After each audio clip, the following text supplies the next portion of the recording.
Bonjour et bienvenue. Aujourd'hui, on se penche sur un document assez intéressant. L'idée, c'est de voir ensemble ce que c'est ce journal d'apprentissage et pourquoi ça pourrait être utile. Oui, bonjour. On va essayer de décortiquer ça, de comprendre son utilité réelle. Alors pour commencer, la définition. Le document dit quoi exactement? Que c'est un outil pour réfléchir sur comment on apprend. C'est ça.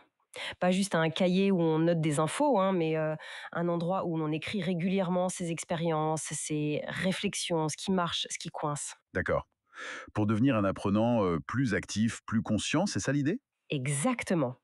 Le document parle de métacognition. En gros, réfléchir sur sa propre façon de réfléchir, d'apprendre, comment on fait pour comprendre, quoi.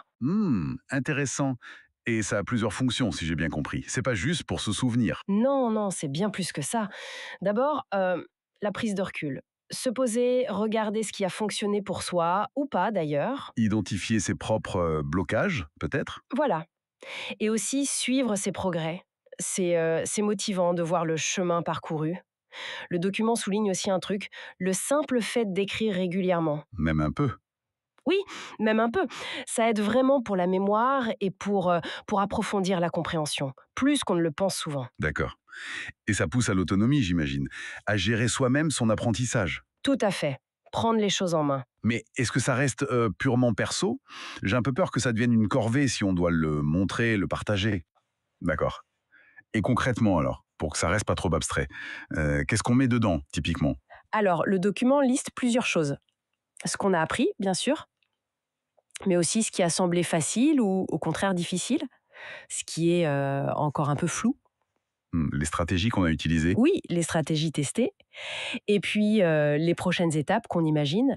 Et un point important, les émotions, ce qu'on a ressenti, la motivation. Ah oui, les émotions, c'est pas souvent qu'on demande de noter ça. Non, et pourtant, c'est pertinent. Pour rendre ça plus concret, il y a un exemple dans le document, non?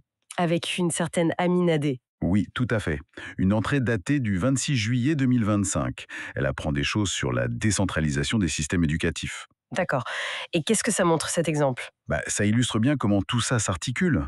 Elle note ce qu'elle a compris sur les types de décentralisation, bon, mais surtout, elle met le doigt sur une difficulté, Mhm. les enjeux d'équité. Comment on fait pour que la qualité soit la même partout si les régions n'ont pas les mêmes moyens? Ah oui, question centrale. Et cette difficulté, elle ne fait pas que la constater. Ça devient un moteur pour elle, pour aller chercher plus loin. C'est ça qui est intéressant. C'est pas juste une liste, ça devient un outil pour problématiser, pour se poser des questions. Exactement. Et elle fait quoi alors face à cette difficulté? Eh bien, elle décide d'une stratégie. Elle va regarder des études de cas au Kenya, au Sénégal, pour voir comment ça se passe en vrai sur le terrain. Pour sortir de la théorie pure. Voilà. Et elle se fixe un autre objectif. Creuser la gestion axée sur les résultats, la gare, des outils pour mesurer si les actions atteignent leur but. Ça pourrait être lié à l'équité, justement. Et elle fait même un lien avec son vécu personnel, c'est ça? Oui, c'est ça qui est fort. Elle pense aux écoles rurales qu'elle connaît peut-être. Ça rend l'apprentissage beaucoup plus ancré. Ça la motive à chercher des solutions comme la gouvernance collaborative. Le côté perso et émotionnel devient un levier. D'accord. Donc, si on résume un peu ce que nous dit ce document, ce journal, c'est pas juste un pense-bête. C'est un outil dynamique Oui, pour structurer sa pensée, identifier les blocages, trouver des stratégies et faire le lien avec soi-même, ses propres préoccupations. tout à fait. L'idée principale, c'est que ça aide à un apprentissage plus profond, plus conscient, et donc potentiellement plus durable. On devient acteur, on ne subit pas juste l'information. Bon, voilà pour notre exploration de ce journal d'apprentissage en se basant sur ce document. Un outil simple en apparence, mais potentiellement très riche si on s'en sert bien régulièrement. Oui, et pour finir, peut-être une petite réflexion, le document insiste sur le suivi des émotions. Hmm. L'exemple d'Amina, il montre bien comment une difficulté intellectuelle sur l'équité la touche, elle, personnellement, et la pousse à aller plus loin.